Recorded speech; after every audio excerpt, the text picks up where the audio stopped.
Okay. Achaji. So in the last class, when we were discussing selection evolution, we had completed the entire subsection of speciation. Today, inshallah, we will be completing the theory section of selection evolution. So सिर्फ हमारा T test रह जाएगा, which is usually most of the times tested in P5. But उसके अलावा हमारे पास जितना भी theory content है selection evolution का, we will be winding it up today. T test और कुछ एक दो क्वेश्चन सिलेक्शन एवोल्यूशन के फिर हम इंशाल्लाह कल करके we'll put a close to this chapter, and from Wednesday onwards we shall be starting with gene tech. Okay. So speciation में we discussed about allopatric speciation and sympatric speciation, and we said that हमारे पास allopatric speciation में क्या होता है, that हमारे पास एक geographical barrier आ जाता है between same group of species, जिसकी वजह से हमारे पास दो species जो हैं मतलब दो groups बन जाते हैं. दो ग्रुप्स में अलग अलग सिलेक्शन प्रेशर्स एक्ट करते हैं, जिनकी वजह से हमारे पास बिकॉज डिफरेंट सिलेक्शन प्रेशर्स हैं तो डिफरेंटली एलील फ्रीक्वेंसी चेंज हो रही होगी, because different alleles would be favored in different environmental conditions of different geographical locations. Sympatric speciation में क्या होता है, हमारे पास यहाँ पर भी environmental pressures जो हैं, जो selection pressures हैं, वो differently act कर रहे होते हैं, which lead to evolution, which lead to speciation. फर्क ये होता है कि हमारे पास जो different environmental factors, जो different selection pressures act कर रहे होते हैं, वो in the same geographical place act कर रहे होते हैं, तो यहाँ पर कोई भी geographical isolation नहीं होती है. Okay.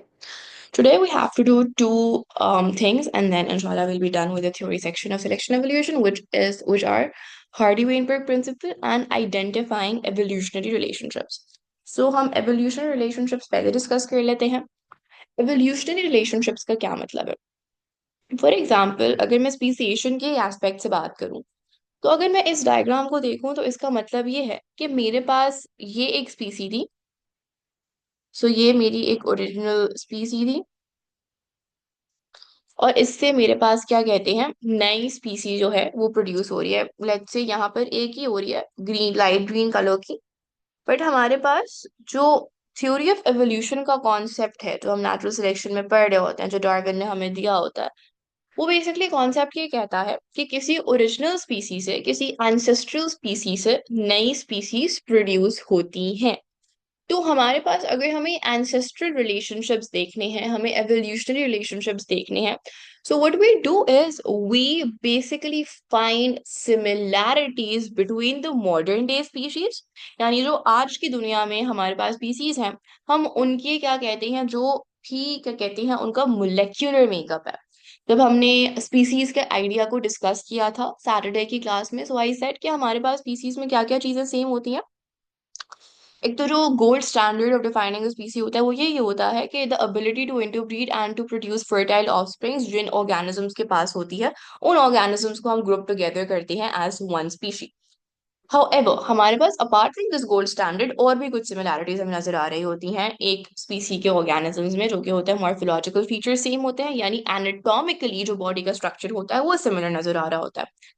या फिर फिजियोलॉजिकल सिमिलैरिटीज होती हैं कि बॉडी में किस किस्म के रिएक्शंस हो रहे हैं, कैसा मेटाबॉलिज्म है, वो सेम होता है. बायोकेमिकल फीचर्स को हमने कैसे डिफाइन किया था, biochemical features are basically your molecular features. आपके जो बायोलॉजिकल मॉलिक्यूल्स हैं, आपका जो बायोलॉजिकल मॉलिक्यूल्स का मेकअप है वो कितना सिमिलर है, that also helps us identify similar species or helps us in grouping together organisms with similar characteristics into one specific species group. अच्छा जी. तो अब इन अंडरस्टैंडिंग्स को लेते हुए हम अंडरस्टैंड करते हैं कि किस तरह से हम एवोल्यूशनरी रिलेशनशिप्स फिगर आउट कर सकते हैं. हम कैसे मॉडर्न डे स्पीसी के जो एंसेस्ट्रल स्पीसीज थे, जो एंसेस्टर्स थे, उनको क्या कहते हैं फिगर आउट कर सकते हैं. उसके लिए जो सबसे कॉमन मेथडोलॉजी हम यूज करते हैं कंपैरिजन के लिए, मॉडर्न डे स्पीसी और एंसेस्ट्रल स्पीसीज. एंसेस्ट्रल स्पीसीज अक्सर जो हैं वो एग्जिस्ट नहीं करता, बिकॉज एवोल्यूशन जो है, स्पीसीएशन जो है, मैं बार बार from the very start of this chapter कह रही हूँ, it is a very long process. It spans over centuries, it spans over thousands of years. तो एवोल्यूशन जो है, स्पीसीएशन जो है, वो एक दिन में नहीं हो जाती, वो एक डेकेड में नहीं होती, वो एक सेंचुरी में भी नहीं होती. It takes a lot of centuries and it takes a lot of thousands of years, maybe a millennia, for new species to originate from old species. तो जो मॉडर्न स्पीसी हैं, उनके जो एंसेस्टर्स हैं वो अब एग्जिस्ट नहीं करता है, लेकिन उनके फॉसिल्स जो हैं, उनका जो हमारे पास फॉसिल्स हैं, जब वो एक्सकेवेशंस में आर्कियोलॉजिस्ट को या बायोलॉजिस्ट को मिलते हैं, तो उन फॉसिल्स से कंपेयर किया जाता है मॉडर्न डे स्पीसीज को। अब फॉसिल में क्या होता है? फॉसिल में बेसिकली आपके पास जो मॉलिक्यूल्स होंगे ना, जो मतलब जो मॉलिक्यूल्स बना रहे होते हैं बोन्स को, जो मॉलिक्यूल्स बना रहे होते हैं सेल्स को, उन मॉलिक्यूल्स को जो फॉसिल्स में एग्जिस्ट करते हैं उनको कंपेयर किया जाता है मॉडर्न डे स्पीसी के उससे क्या कहते हैं मेकअप से। आई वॉज बेसिकली एक्सप्लेनिंग कि हमारे पास जो एवोल्यूशन का प्रोसेस है, स्पीसीएशन का प्रोसेस है, it's not a very immediate process, it spans over centuries और maybe thousands of years, जिसकी वजह से हमारे पास जो एंसेस्ट्रल स्पीसीज है वो आज एग्जिस्ट नहीं करता। हमारे पास मॉडर्न स्पीशी है, मॉडर्न डे में जो हमारे पास ऑर्गेनिजम्स एग्जिस्ट करते हैं वो हमारे मॉडर्न ऑर्गेनिजम्स है, मॉडर्न स्पीसीज है। अगर मुझे इनके क्या कहते हैं एंसेस्ट्रल स्पीसीज फाइंड आउट करने हैं, they don't exist at the given moment, वो कोई hundreds and thousands of years पहले एग्जिस्ट करते थे, वो आज एग्जिस्ट नहीं करता। तो मैं कैसे ancestral evolution relationship find out करूंगी? व्हाट हैपेंस इज कि हमें फॉसिल्स मिलता है अक्सर हमारे पास, नेशनल ज्योग्राफिक पे या डिस्कवरी पे डॉक्यूमेंट्रीज आ रही होती हैं कि वी साइंटिस्ट डिस्कवर्ड या आर्कियोलॉजिस्ट डिस्कवर्ड न्यू फॉसिल्स, और फिर उन फॉसिल्स पे रिसर्च हुई जाती है, उन फॉसिल्स का जो केमिकल मेकअप है, जो मोलेकुलर मेकअप है, उनको कंपेयर किया जाता है मॉडर्न डे स्पीशीज से। या फिर मॉर्फोलॉजिकल फीचर्स अक्सर सिमिलर होते हैं, लाइक जो बॉडी फीचर्स हैं, जो बोन्स फीचर्स हैं, वो सेम होता है, तो उनकी बेसिस पे कंपैरिजन किया जाता है। हाउ इज दैट कंपैरिजन ना? वो हमारे पास बेसिकली यूजुअली जो किया जाता है वो दो तरीकों से किया जाता है। Either we compare the proteins, comparison between the proteins of similar species, or we compare the DNA of the similar species. So it's compare comparison between। ना हम मॉलिक्यूल्स को किस तरह, सॉरी प्रोटीन्स को किस तरह से क्या कहते हैं कंपेयर करेंगे? फॉर एग्जांपल, अच्छा हम सेम प्रोटीन्स को कंपेयर करेंगे। फॉर एग्जांपल अगर मैं दो स्पीशीज ले रही हूँ, let's say we have species A and species B, and let's say इन दोनों के पास इंसुलिन है। हाइपोथेटिकली स्पीकिंग मैं केस सिनेरियो ड्रॉ कर रही हूँ, इन दोनों डिफरेंट स्पीसीज के पास इंसुलिन प्रोटीन है ना। हम स्पीसी ए का इंसुलिन सैंपल लेंगे, हम स्पीसी बी का इंसुलिन सैंपल लेंगे, ठीक है, और हम कंपेयर करेंगे। अब हम क्या कंपेयर करेंगे, किन चीजों को कंपेयर करेंगे? हम बेसिकली देखेंगे amino acid sequence, compare the amino acid sequence of the protein each species. So amino acid sequence जितना क्लोजली रिलेटेड होगा, जितना सिमिलर होगा, जितनी सिमिलैरिटी होगी, we would say that these two species are closely related. या फिर let's say हम यहाँ पे एक तीसरी स्पीसी ले आते हैं ताकि हम और अच्छे से कंपैरिजन कर सकें। तो हमारे पास तीन स्पीसीज हैं, लेट्स से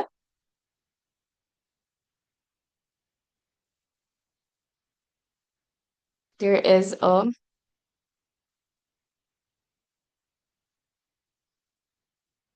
third species which is your species C. इसका भी हम इंसुलिन सैंपल ले लेंगे और इसके भी सीक्वेंस ऑफ अमीनो एसिड्स देख लेंगे।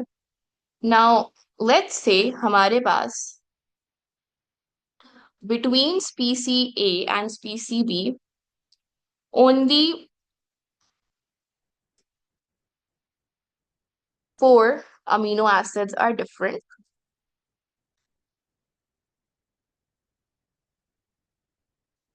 Rest are same. And between species A and species C, अगर हम comparison करें, so 10 amino acids are different. So from this information, from these differences, can you tell me कि species A से ज्यादा closely related species B है या C है? Right. So हमारे पास species B is more closely related. So this is what? This is more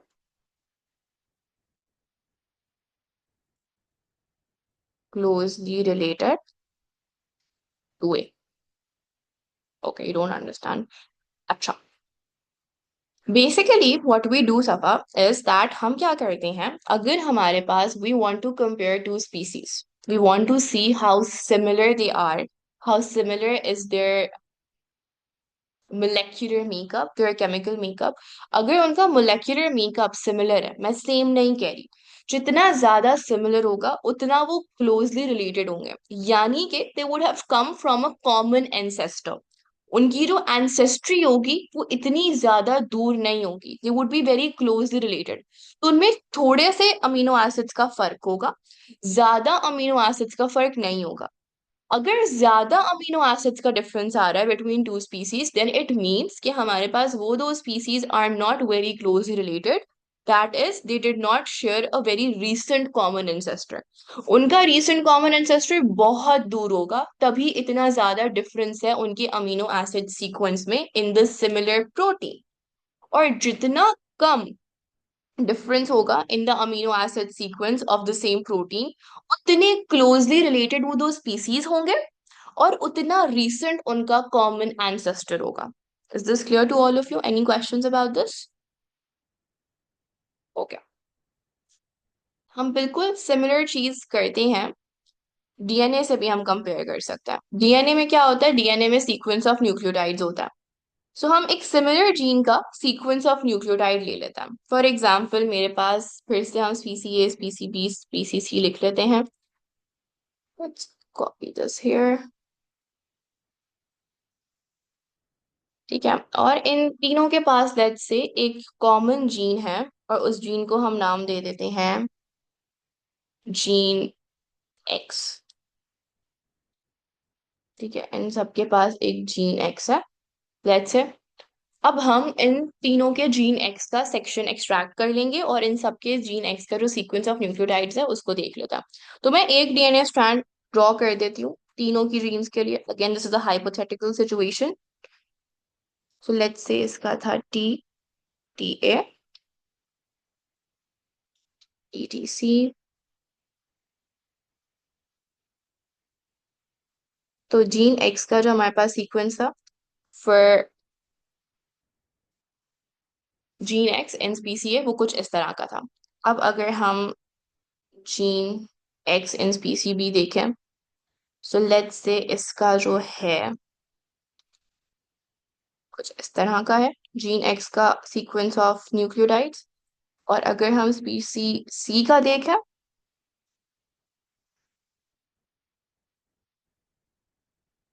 अगर हम compare करें स्पीसी ए, स्पीसी बी, स्पीसी सी, सो हमारे पास जो स्पीसी ए है उनमें कहाँ कितने डिफरेंसेस हैं? Let's count the differences. यहाँ पे डिफरेंस है, यहाँ पे डिफरेंस है, बाकी सब सेम है। सो इनमें खाली दो बेसिस का डिफरेंस है। These two have a difference of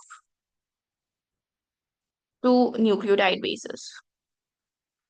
अच्छा, अब अगर हम स्पीसी सी को कंपेयर करें स्पीसी बी और स्पीसी ए से, सो क्लियरली हमें नजर आ रहा है कि हमारे पास जो स्पीसी सी है उसमें बहुत ज्यादा डिफरेंस है। देन हमारे पास क्या कहते हैं, ये एक डिफरेंस है, देन ये यहाँ पे डिफरेंस है। तो हमारे पास इसका जो डिफरेंस है that is relatively double than what is shared between species A and species B. So इसमें क्या डिफरेंस आ रहा है, डिफरेंस ऑफ 4 बेसिस आ रहा है। सो इससे हम क्या प्रिडिक्ट करेंगे, इससे हम ये प्रिडिक्ट करेंगे that species A and species B are more closely related and species C is less closely related to A and B. Just a second guys. अच्छा जी, तो हमारे पास अगर मोर क्लोजली रिलेटेड स्पीसी है तो इसका कॉमन एंसेस्टर भी बहुत क्लोज होगा, मोर रिसेंट कॉमन एंसेस्टर।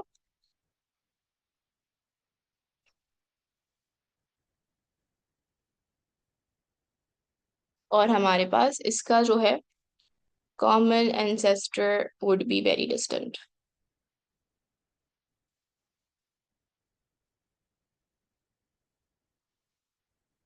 ठीक है, इज दिस क्लियर? हाउ हम कंपेयर कर रहे हैं सीक्वेंस ऑफ अमीनो एसिड्स को और सीक्वेंस ऑफ बेसिस को?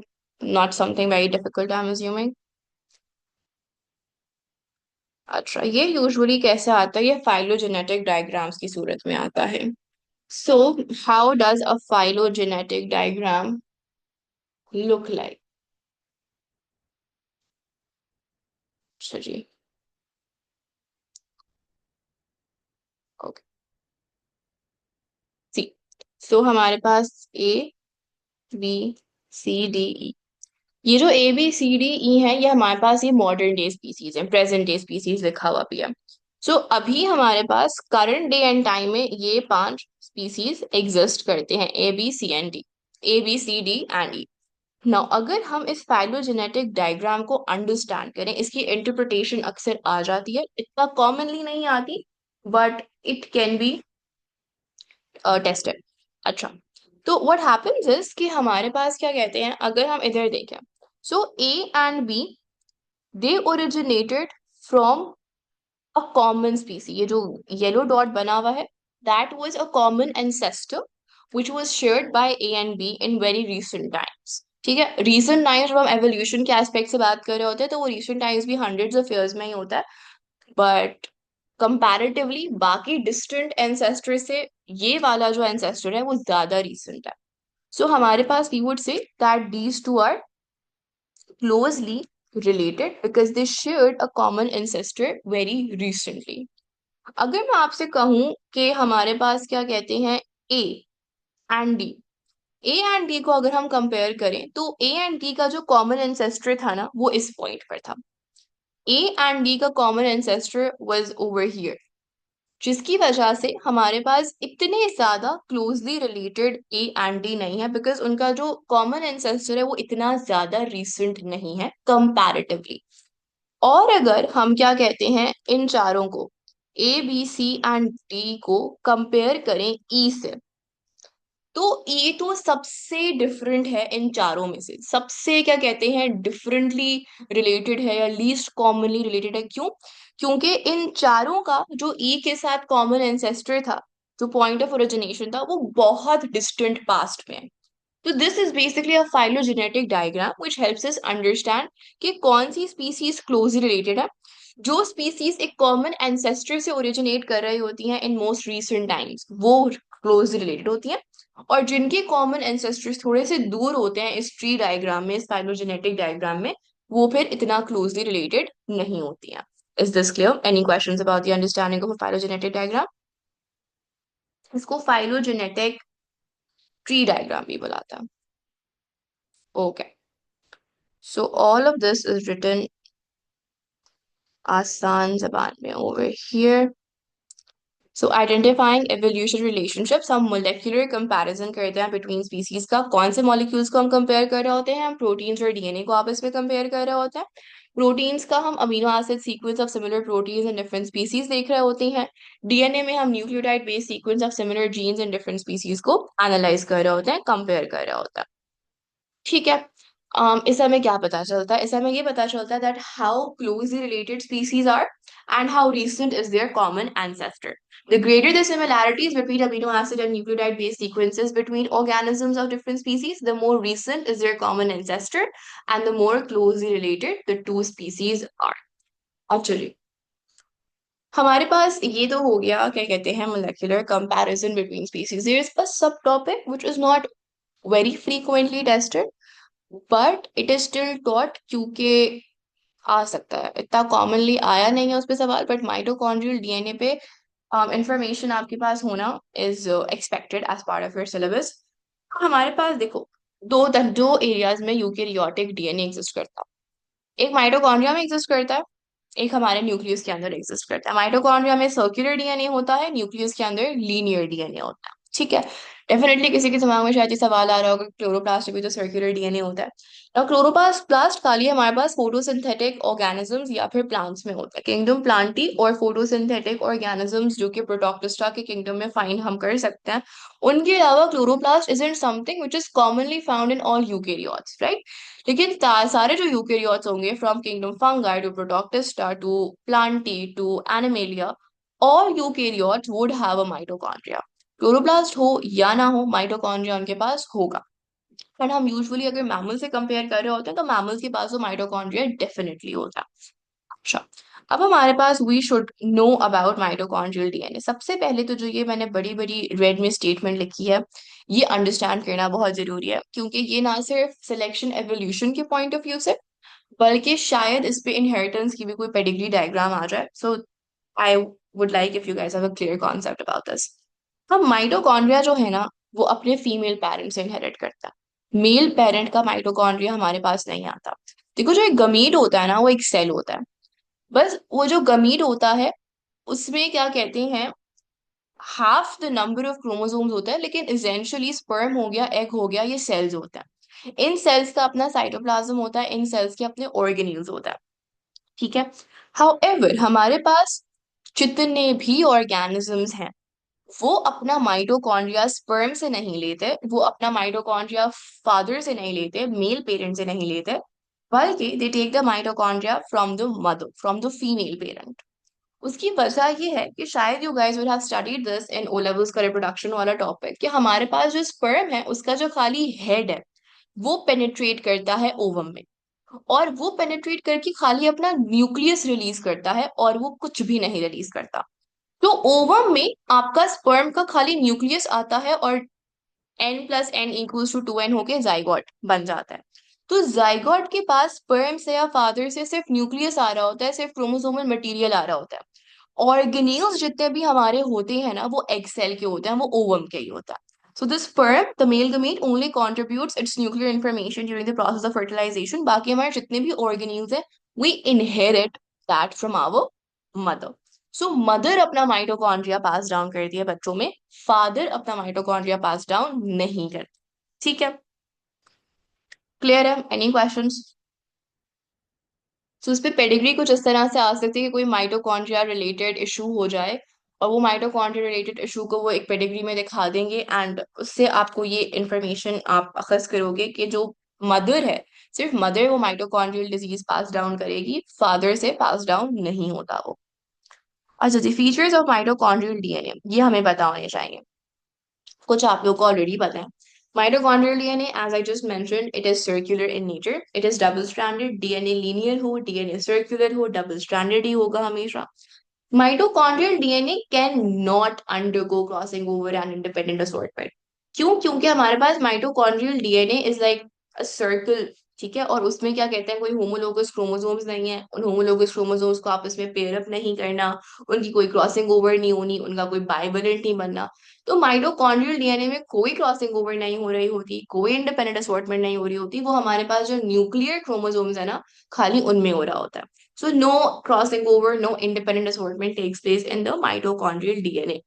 However, like any DNA, mitochondrial DNA can also undergo mutation. And mutation is the only source of variation in the mitochondrial DNA, क्योंकि बाकी जितनी भी sources of वो है ना, क्या कहते हैं, वेरिएशन जो हम इनहेरिटेंस में पढ़ के आते हैं, वो एप्लीकेबल नहीं होती है माइटोकॉन्ड्रियल डीएनए में। क्यों? क्योंकि हमारे पास क्या सोर्स ऑफ वेरिएशन होती थी, क्रॉसिंग ओवर होती थी, इंडिपेंडेंट असॉर्टमेंट होती थी, वो तो हो नहीं रहा। फिर रैंडम मेटिंग और रैंडम फर्टिलाइजेशन। अभी मैंने ऊपर बताया कि हमारे पास माइटोकॉन्ड्रिया हमेशा मदर से ही आता है, फादर तो डोनेट करता ही नहीं है ना माइटोकॉन्ड्रिया। तो रैंडम मेटिंग और रैंडम फर्टिलाइजेशन से भी कोई असर नहीं होता on the mitochondria which is being passed down. तो माइटोकॉन्ड्रिया में चेंज कैसे आता है, वेरिएशन कहाँ से आती है? Comes from mutation. ठीक है। एंड इंटरेस्टिंगली हमारे पास जो माइटोकॉन्ड्रियल डीएनए है, जब हम उसको कंपेयर करते हैं ना न्यूक्लियर डीएनए से, so the mitochondrial DNA has a higher rate of mutation than nuclear DNA. Mitochondrial DNA जल्दी जल्दी म्यूटेट करता है in comparison to nuclear DNA. उसकी वजह क्या होती है? उसकी दो वजूहत होती हैं।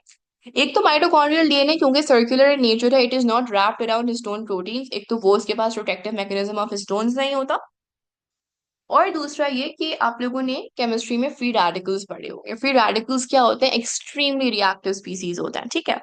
हमारे पास माइटोकॉन्ड्रिया में हो रही होती है एरोबिक रेस्पिरेशन। तो उस एरोबिक रेस्पिरेशन के नतीजे में हमारे पास कुछ ऑक्सीजन रेडिकल्स भी बन रहे होते हैं, जिनको हम रिएक्टिव ऑक्सीजन स्पीसीज बुला रहे होते हैं। तो because the mitochondrial DNA is inside the mitochondria and the radical oxygen species, the reactive oxygen species are being made in the mitochondria तो हमारे पास दोनों बहुत क्लोजली एग्जिस्ट कर रहे होते हैं, क्लोज प्रॉक्सिमिटी में एग्जिस्ट कर रहे होते हैं, जिसकी वजह से हमारे पास अम, हमारा जो माइटोकॉन्ड्रियल डीएनए है कैन गेट डैमेज और म्यूटेटेड इजिली. ठीक है. There is a question in the chat box. Let me see. Um, Not technically, because not everyone in the world has the same mother, right?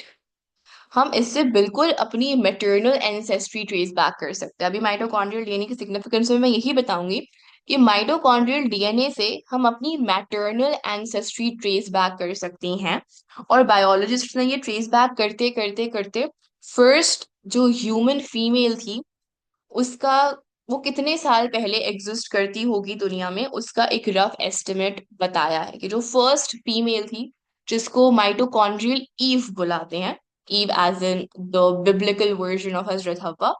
तो mitochondrial ewe हम क्या कहते हैं, हमने figure out किया है उसका वो कितने साल पहले एग्जिस्ट किया होगा माइटोकॉन्ड्रियल ईव, यानी first mitochondria, first mother mitochondria हमारे पास अप्रोक्सीमेटली कितने साल पुराना हो सकता है. So we are going to understand how that happened. वो ऐसे फिगर आउट किया कि हमारे पास ये अज्यूम किया जाता है, ये मैंने अज्यूम की स्पेलिंग पता नहीं नींद में लिखी थी शायद जो गलत लिखी है, बट हमारे पास ये अज्यूम किया जाता है कि हमारे पास जो माइटोकॉन्ड्रियल डीएनए का म्यूटेशन रेट है दैट इज फेयरली कांस्टेंट. यानी माइटोकॉन्ड्रियल डीएनए में एक म्यूटेशन होती है इन 25,000 ईयर्स. सो वन म्यूटेशन पर 25,000 ईयर्स. तो रफली इट इज एस्टिमेटेड कि अब तक माइटोकॉन्ड्रियल डीएनए में 10 म्यूटेशंस हो चुकी हैं. एंड अराउंड आप मल्टीप्लाई कर दो 10 को with 25,000, so around 250,000 years ago जो बायोलॉजिस्ट के नजदीक माइटोकॉन्ड्रियल ईव थी वो एग्जिस्ट की होगी. So through this rate we have, not we, the biologist have calculated a rough approximate of the first female mitochondria to have existed on Earth. ठीक है. So this is what you need to know about mitochondrial DNA. आपको ये rate पता होना चाहिए, जो mitochondrial mutation clock होती है उसका रेट पता होना चाहिए. और आपको ये पता होना चाहिए कि माइटोकॉन्ड्रियल डीएनए सिर्फ म्यूटेशन के थ्रू चेंज हो सकता है, क्रॉसिंग ओवर इंडिपेंडेंट असॉर्टमेंट के थ्रू चेंज नहीं हो सकता. एंड थ्रू माइटोकॉन्ड्रियल डीएनए हम क्या कहते हैं, क्या कर सकते हैं, हम अपना मैटरनल जो एंसेस्ट्री है उसको ट्रेस बैक कर सकते हैं, because all of us have inherited the mitochondria from our mothers. Oxygen वाली बात समझ में आई. ऑक्सीजन वाली बात इज बेसिकली एन एक्सप्लेनेशन कि why mitochondrial DNA has a higher rate of mutation than nuclear DNA. Nuclear DNA protected होता है बहुत सारी तरीकों से, जो हम चैप्टर नंबर 6 AS में डिस्कस करते हैं. उनमें से एक ही होता है कि हमारे पास जो हिस्टोन प्रोटीन है उसके अराउंड वो रैप्ड होता है, वो एक प्रोटेक्टिव मैकेनिज्म होता है. सर्कुलर डीएनए रैप्ड नहीं है, डिवाइड है हिस्टोन प्रोटीन से, तो इसलिए वो ज्यादा एक्सपोज्ड है टू म्यूटेजेंस. दूसरा ये कि हमारे पास म्यूटेजेंस क्या होते हैं, म्यूटेशन कॉजिंग फैक्टर्स होता है. हमारे पास म्यूटेशन कॉजिंग फैक्टर्स होते हैं फ्री रेडिकल्स. ये आप एएस में पढ़ते हो कि किन चीजों से हमारे पास म्यूटेशन के जो रेट है या चांसेस है वो बढ़ जाते हैं. Free radicals are one of those molecules और कॉम्पाउंड्स जो कि क्या कहते हैं, म्यूटेशन करवा सकते हैं. ऑक्सीजन रेडिकल्स जो होते हैं ना, जो रिएक्टिव ऑक्सीजन स्पीसीज होते हैं, वो क्या कर सकते हैं, वो म्यूटेशन करवा सकते हैं. माइटोकॉन्ड्रिया क्या है, माइटोकॉन्ड्रिया में हमारे पास एरोबिक रेस्पिरेशन हो रही होती है. माइटोकॉन्ड्रिया में ऑक्सीजन रिलेटेड प्रोसेसेस बहुत ज्यादा हो रहे होते हैं, जिसकी वजह से हमारे पास reactive oxygen species within the mitochondria evolve हो रही होती हैं, जनरेट हो रही होती हैं. बिकॉज रिएक्टिव ऑक्सीजन मॉलिक्यूल्स या ऑक्सीजन एटम्स बन रहे होते हैं माइटोकॉन्ड्रिया में. और क्योंकि माइटोकॉन्ड्रियल डीएनए माइटोकॉन्ड्रिया में है, तो जो वो फ्री रेडिकल्स हैं और जो माइटोकॉन्ड्रियल डीएनए है, they are very close together, जिसकी वजह से जो माइटोकॉन्ड्रियल डीएनए है it is expose to these damaging molecules, increasing the chances of mutation in the mitochondrial DNA. ठीक है. Is this clear Amar? Okay. So हमारे पास that's for the evolution relationship.